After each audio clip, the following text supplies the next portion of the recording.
Christian feminism and astrology. Now, it seems like some weird things to be throwing together and combining into one topic, but we're going to do it today. The reason we're going to do it is we're going to be talking about somebody who considers himself a Christian feminist. Now, this lady's name is Jory Micah. I follow Jory Micah on Twitter, or at least I did follow her on Twitter until she blocked me.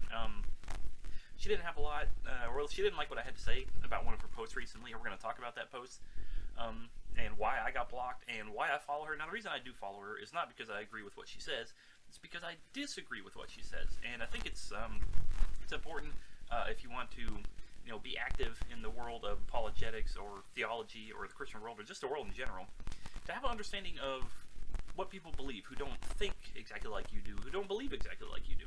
So that's the reason I follow her. But I'm going to go ahead and jump into the actual tweet that got me blocked. I had more to say. I actually filmed this video once before, but when I went to look at the video and play it back, I had a bunch of weird white noise and static stuff in the video. It's a problem I've never had before. It was very bizarre. But we're going to go ahead and film it again, and I'll probably leave out a couple things just to shorten it. And if Miss Micah decides that she wants to interact with me in dialogue, I can go ahead and talk about more about what I said. But let's just talk about the tweet that made me respond to her. Now, she tweeted this. She tweeted, "White evangelicalism." Now, I could probably just stop right there, because most of you, when you hear that, you know, okay, we're about to get into some woke theology, right? Some liberal, leftist-leaning, just very non-biblical, non-historically founded theology. And you're right, that's what we're going to get into. But let me just, let me go ahead and continue with the actual tweet. "White evangelicalism taught us to avoid astrology at all costs. It's demonic," they said. Who's they? White evangelicalism. "But the more I study it for myself, the more I see astrology as a science, such as predicting the weather. Not always correct, but seemingly valid sometimes and probably not evil." She followed up an hour after that, and she said, "Science was the wrong word. Astrology is more of an art, I think." Now, there is so much wrong with this, so much that's evil and anti-biblical and just ridiculous. She sounds, well, yeah, so we'll get into it. So, her claim is that the reason astrology is being avoided today is because white evangelicalism has taught us that it's demonic. Well, here's why I got blocked. Because I tweeted, and I said, well, no, actually, astrology was directly denounced and condemned by God, by Yahweh, in the Old Testament, in the book of Deuteronomy. And I don't think white evangelicalism was a thing back then. I still don't really accept it that it's a thing today. But even if it was a thing today, it obviously wasn't a thing in the 14th century BC when Deuteronomy was written. Now, Deuteronomy, deuteros meaning two, nomos meaning law, it's a combination of two Greek words. It's the second giving of the law. So it's when God is telling Moses, giving him the instructions to write, and he's giving the law a second time to the generation that's about to enter into the promised land. Because the first generation, the generation that was around, that received, Genesis, Exodus, Leviticus, Numbers, they've died off because they're in the wilderness for 40 years.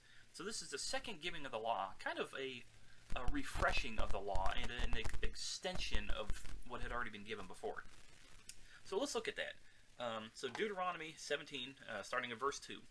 "If there is found among you within any of your towns that the Lord," obviously Lord all caps means Yahweh, "that Yahweh your God is giving you, a man or a woman who does what is evil in the sight of Yahweh your God, in transgressing his covenant, and has gone and served other gods and worshipped them, or the sun, or the moon, or any of the hosts of heaven, which I meaning Yahweh, have forbidden, and it is told you and hear of it, then you shall inquire diligently. And if it is true and certain that such an abomination," strong word, "has been done in Israel, you shall bring out to your gates that man or woman who has done this evil thing, and you shall stone that man or woman to death with stones. On the evidence of 2 witnesses, or of 3 witnesses, the one who is to die shall be put to death. A person shall not be put to death on the evidence of 1 witness. The hand of the witnesses shall be first against him to put him to death, and afterwards the hand of all the people. So you shall purge the evil from your midst." So what is the evil? Astrology. People who worship or serve other gods, or the sun or moon or any of the hosts of heaven. the stars, the planets, the things that we see in the night sky, astrology. So in the book of Deuteronomy, it's very clear that God says if you worship or serve or study or think it's a science, however you want to phrase it, then you're stoned to death because it is an abomination. Now the word abomination isn't used very lightly by God. It's only used by God when usually when referring to occultic practices or worship of other gods other than himself. So the fact that you could say something along the lines of, well, white evangelicalism is really the only reason we don't study astrology, you've obviously never read the book of Deuteronomy or any of the Old Testament. This isn't the only place it's found. To think that you could study astrology and use it as a way to predict something, even though in your own words sometimes it works but sometimes it doesn't work. It's like going to a medium or a psychic or somebody who's going to read your palm, or looking at horoscopes. It's kind of like the clock that's broken. It's right twice a day. So, sometimes it works, sometimes it doesn't, but it's obviously condemned by God because it's evil. So why even waste your time spending any effort looking into it? Let's continue on. So in the very next chapter, Deuteronomy 18, verse 9, we have this again. God, and Moses commenting to the people, when you come to the land that Yahweh your God is giving you, you shall not learn to follow the abominable practices of those nations. Now, some of those are obviously referencing chapter 17, which is right before this, so he's obviously got that in mind still. There shall not be found among you anyone who burns his son or his daughter as an offering, anyone who practices divination or tells fortunes or interprets omens, or a sorcerer, or a charmer, or medium, or necromancer, or one who requires of the dead. For whoever does this thing is an abomination to Yahweh. And because of these abominations, Yahweh your God is driving them out before you. You shall be blameless before Yahweh your God. For these nations which you are about to dispossess, listen to fortune tellers, and diviners, and astrologers, and people who try to use the constellations and the position of the moon and the sun and the stars to make predictions about your life and what's going to happen in the future. These people are being driven out of their land because of that, and God is instead putting his people into the land. For these nations, verse 14, which you are about to dispossess, listen to fortune tellers and to diviners. But as for you, Yahweh your God has not allowed you to do this. Cut and dry.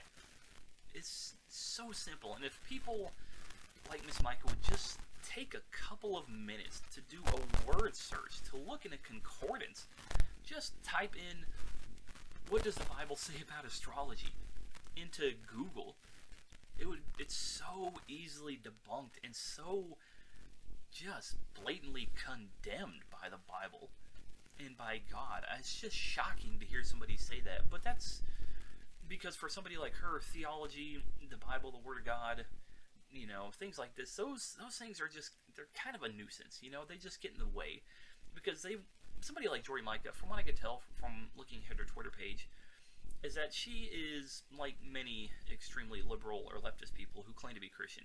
Christianity is just a part of their life. It's a section. It's not the core of their life. It's not the main part. It's not where they derive their worldview from. Christianity, Jesus, the New Testament, whatever you find in the Bible, those things are only useful if they proof text what I believe. So they go to the Bible and they look for verses and, small pithy sayings and little, itty bitty sections of the Bible that they rip out of context to use to bolster their claims. What they don't actually do is they don't actually exegete the text and get their worldview from that. No, they eisegete their worldview back into the text, but only some of the text, not all the text. Not Deuteronomy 17 and 18, because, astrology is something that can be seen as a science or an art. But don't worry, it's not only there. Let's look at the book of Isaiah. So Isaiah has something to say about astrology. Just so you don't think it's just Moses, because if it was just Moses, that wouldn't be enough for some people. So let's make sure that there's a theme in the Old Testament following through. So this is Isaiah, Isaiah 47, starting at verse 12. Stand fast in your enchantments and your many sorceries. Obviously, anytime sorcery and enchantments and the occult are being talked about, it's usually grouped together, because once usually a group of people gives way to one belief or practice, and disregards biblical narrative, teaching, and law, then all these other things come in and take their place. It's just kind of like an avalanche. Once you get rid of the foundation, then the rest of the cliff, just topples over. So verse 12 again, stand fast in your enchantments and with the many sorceries with which you have labored from your youth. Perhaps you may be able to succeed. A little bit of a mocking tone here. Perhaps you may inspire terror. You are wearied with your many counsels. Let them stand forth and save you. Those who divide the heavens, gaze at the stars, who at the new moons make known what shall come upon you. Astrology, horoscopes, fortune-telling. Behold, they are like stubble. The fire consumes them. They cannot deliver themselves from the power of the flame. No coal for warming oneself is this, no fire to sit before. Such to you are those with whom you have labored, who have done business with you from your youth. They wander about each in his own direction. There is no one to save you. So Isaiah obviously is very firm in affirming that they will be burned like stubble. It is an abomination. The people who try to divide the heavens, gaze at stars, who at new moons make known what shall come upon you. Nothing's changed. That's the exact same version of astrology, horoscopes, fortune-telling, mediums that we have today. It's the same old thing. There's nothing new under the sun. There's no new occult practices under the sun. This is just a rehashing of Old Testament occultic practices. And for Jory Micah to make this claim that it's a science or an art, and to block people like me who bring up valid points because I invalidated her comment that it's because of white evangelicalism, that tells you a lot about the person. So Miss Micah obviously doesn't care about the text. She doesn't care about context. She doesn't care about themes or occultic practices or things that have been denounced very straight-handedly and obviously by God. No, that doesn't matter, because she doesn't start with the Bible. She starts with herself, and then she uses the Bible when it's convenient to make her point or her argument. Now, obviously, there's much more that could be said about her, and I think I'll hold off on it for now. We could look at a lot more. But this is a good place to start, I think. Astrology is not a science. It's not an art. It's an abomination to God. It was denounced by him through Moses, through Isaiah, through Daniel. Daniel ran into these guys, obviously a slew of them. And he does the same thing. When Daniel's speaking to Nebuchadnezzar and the astrologers and stargazers and, mediums and spiritists, when they can't interpret his dream because they don't know it and they're trying to use all these occultic practices to figure it out, Daniel's like, well, why can't they do it? Well, obviously because it doesn't work. And if it does work, it only works coincidentally. Like I said, it's like the clock that's only right twice a day. It will be right twice a day. But that doesn't mean it's working. It doesn't mean that's right. Astrology is evil. And if you practice astrology, you will be separated from God and you will spend eternity in hell if you don't repent of that occultic, evil practice. Don't listen to Jory Micah. She does not know what she's talking about biblically, historically. There's nothing behind her claim, and for her to claim something like that is so blatantly false, says a lot about the rest of her beliefs, I think. And you're more than welcome to go and check out her Twitter page. And I think you'll find out for yourself quite quickly what I mean by what I've said here. So I hope this helps, guys. If you're thinking about studying astrology, don't. It doesn't work. It doesn't help. The stars have nothing to do with, your future, your destiny, any whatever. Just ignore all that. You don't need any of that. We have God. We can ask him. And if he doesn't tell us, it's none of your business. Leave it alone. All right, thanks for stopping by, guys. Comment down below. Have you ever run into Jory Micah or somebody who is a Christian who believes in astrology or promotes astrology or has a weird fascination with astrology? What did you say to them? What verses did you use? Things like that. Just let me know what your interaction was like with them. And do me a favor, subscribe to this channel to stay updated for more content like this. Thanks for stopping by, guys. See ya.